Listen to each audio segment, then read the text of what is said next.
పవన్ కళ్యాణ్ క్షమాపణ చెప్పాల్సిందే. రెండు రాష్ట్రాల్లో ఆ పార్టీ ఈ పార్టీ అని లేకుండా అటు బీఆర్ఎస్ కావచ్చు, ఇటు కాంగ్రెస్ పార్టీ కావచ్చు క్షమాపణ చెప్పాల్సిందే అంటున్నారు.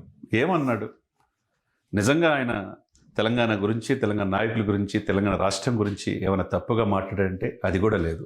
ఆయన మాట్లాడిన దాంట్లో ఏమన్నాడు క్లియర్గా చూస్తే కనుక గోదావరి పచ్చదనం అంటే రాష్ట్రం విడిపోవటానికి గోదావరి ఈ పచ్చదనం, ఈ కోనసీమ అందాలు ఒక కారణమేమో అని చెప్పి అన్నాడు. అది తెలంగాణ గురించి కాదు అక్కడ ఉంది. రాష్ట్రం విడిపోయి చాలా ఇబ్బందులు గురయ్యాం.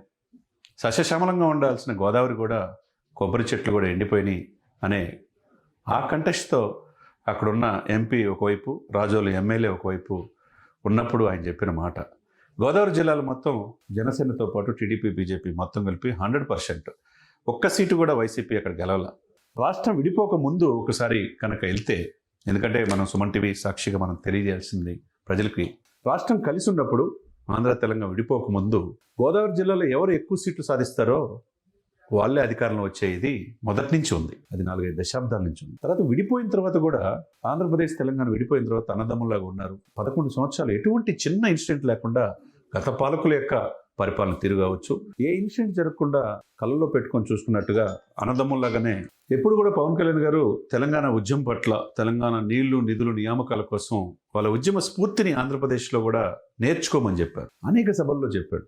ఎవరేమనుకున్నా ఆయన భయపడలా. గద్దర్ అంటే గద్దర్ భావజాలం అన్నా చాలా ఇష్టం. తెలంగాణ సాహిత్యం అన్నా, తెలంగాణ పాటలన్నా, తెలంగాణ ఉద్యమం అన్నా ఆయనకి స్ఫూర్తి.